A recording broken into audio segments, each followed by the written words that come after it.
Ada namanya cakra. Cakra itu adalah titik pusat energi sebagai pintu keluar masuknya energi dari tubuh kita dan menyambung ke alam. Itu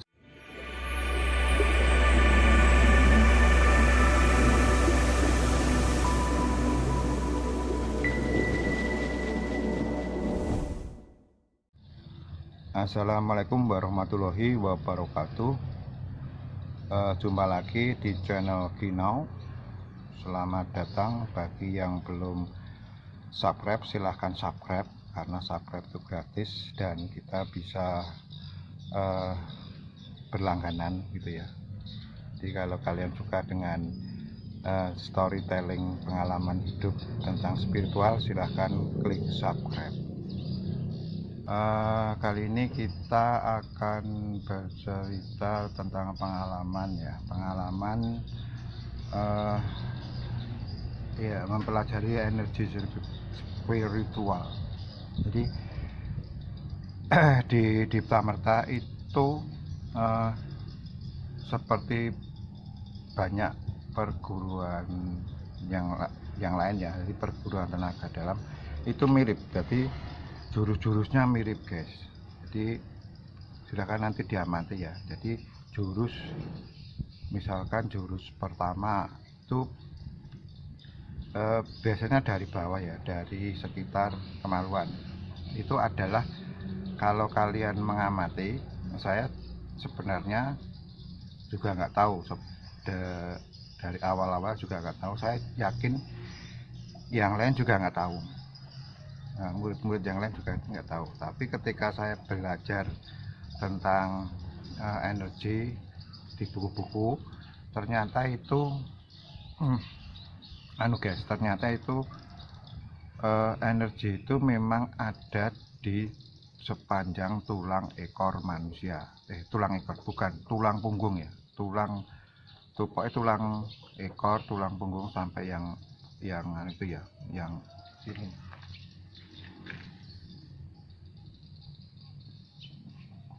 Ini ya, jadi dari tulang ekor sampai ke kepala itu ternyata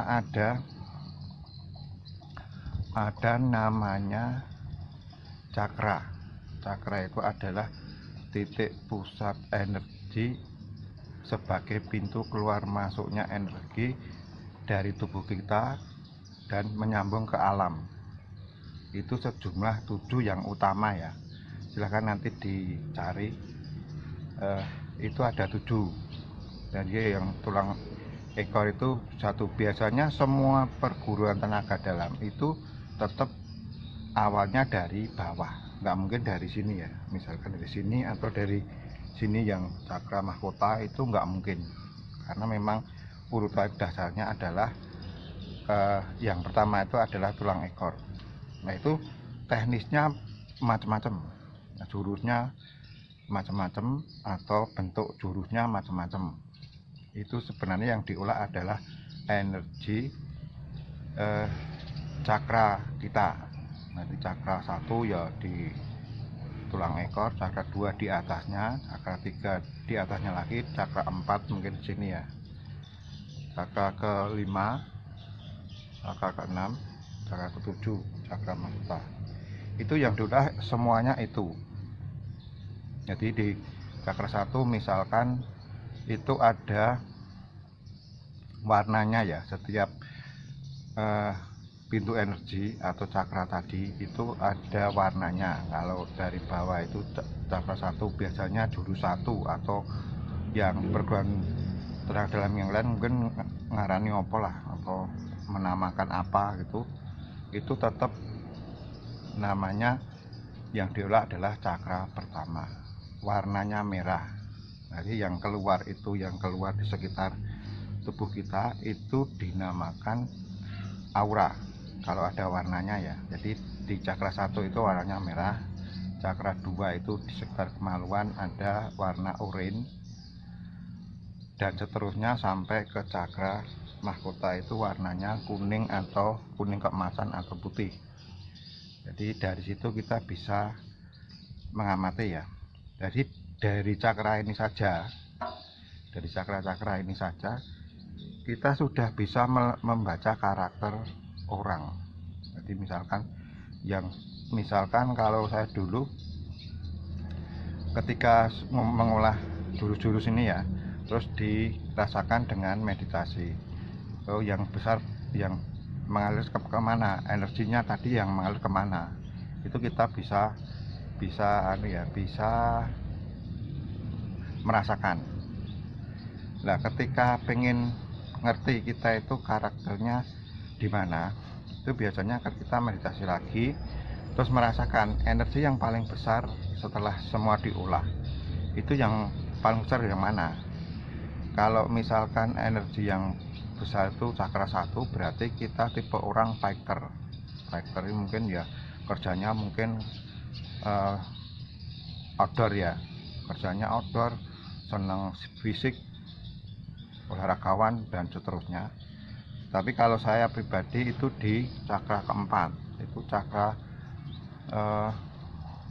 mungkin banyak perawat yang cakra keempatnya, cakra jantungnya gede ya, karena itu memang cakra untuk penyembuhan. Dan kalau saya 2 ya, yang spiritual, ini yang cakra ke-7.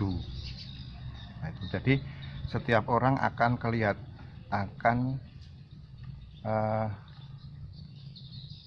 akan ketemu karakternya ketika sudah bisa membaca cakranya masing-masing. Kira-kira seperti itu. Sampai sini ngerti ya? Jadi sebenarnya yang diolah itu adalah tulang belakang manusia di setiap perguruan tenaga dalam. Nah, terus fungsinya apa?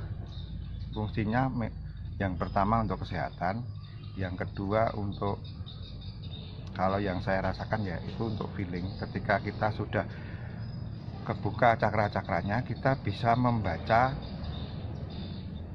cakra orang lain, bisa membaca karakter, dan bisa menyembuhkan diri sendiri. Ini yang paling, menurut saya yang paling bagus ya.